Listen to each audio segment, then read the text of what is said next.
We all know the official story of 9/11, but for those of you a bit confused, here's the official story. 4 plane loads of 19 terrorists took off early in the morning of September 11 and crashed into the World Trade Centers, the Pentagon, and in Shanksville. The public reeled in horror, immediately supported an attack on Al-Qaeda and Afghanistan, and due to provable links to Iraq, invaded Iraq, leaving an alliance of troops scattered throughout the Middle East. Osama bin Laden confessed to the crimes, laughed at the US, and, well, the rest is pretty much the history you're all living in. The war which sprung up from 9/11 has cost thousands of lives, wounded almost 100,000 soldiers, and has killed an undetermined number of innocent lives. The point of this film is this: these lives have been lost, and they continue to be lost as a direct result of 9/11. If the official story is true, fair enough.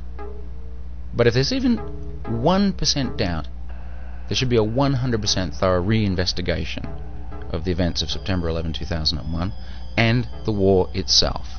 If there's even 1% doubt, just as in law, there is reasonable doubt, and the American people have not been given the chance to even examine the evidence in this trial. One of the biggest problems with the 9/11 question is the confusion of the day itself. Almost everyone I've interviewed ultimately blanks out one aspect of 9/11 for another. So if they have a realization of, say, the towers collapsing, they lose that mental connection as soon as the Pentagon question or Flight 93 comes up. And something in that story negates the revelation. It's classic, it's mind-numbing, it's a classic conspiracy and very well engineered. And this is how to plan a conspiracy. It's genius. If only one event had occurred on 9/11, we'd be focused on it. Only multiple events can create confusion. Only in chaos can an official explanation become gospel.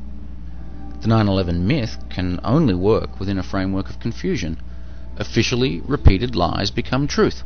Only a myth can only survive if there's a backup story to reinforce the back and forward stories.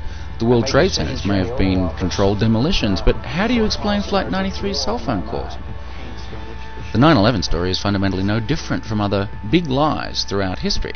Now, in any investigation, we're looking for means, motive, and opportunity. We're also looking for evidence to logically link these investigative factors. Therefore, if we are to objectively analyze the events of 9/11 as a crime scene,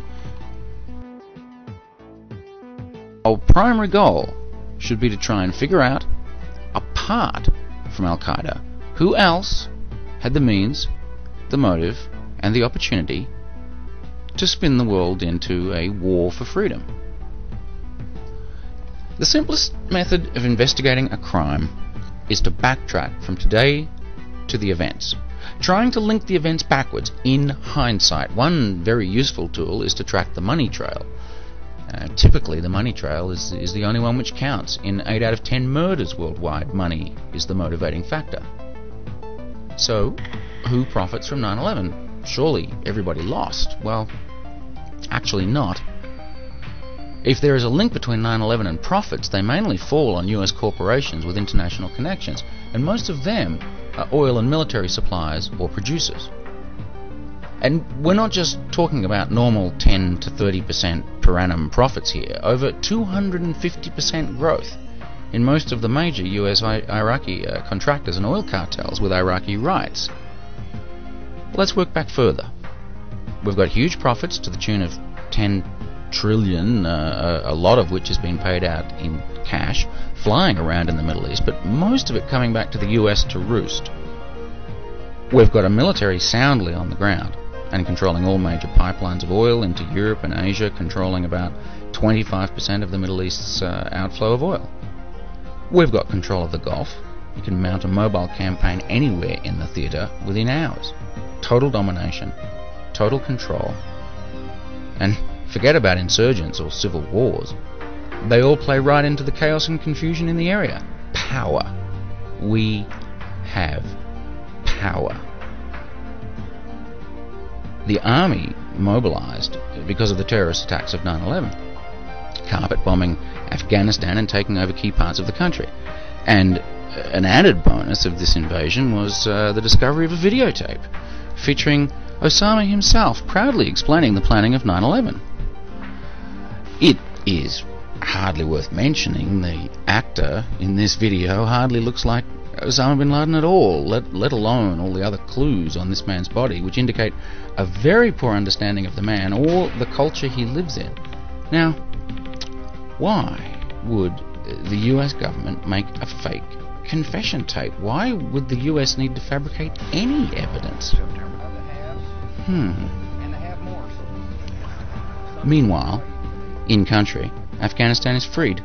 The Taliban's chased off, and the search for the evildoers goes on to this day. You know, anyone would think Osama was invisible. And what an interesting story he would tell. I wonder what that story would be. No. Only two possibilities exist for OBL. Either he's part of the game plan, or he's been silenced. And with either of those possibilities, he can be used as a reason for almost anything. The enemy you have when you don't have a real enemy. Total control of the Middle East oil supply. Ultimately, and certainly with the biggest army in the area, heavens forbid anything was to happen. Now, who could possibly want such power and control of one of Earth's most scarce and expensive commodities? Who? Are you serious? I won't even go into that. But imagine power immortal, and you too would want this kind of control at any cost. Not to say that the US is in trouble or anything, but the one group which would want to secure the Middle East are the people who ride on the back of the petrodollar. And if the petrodollar, as the US dollar,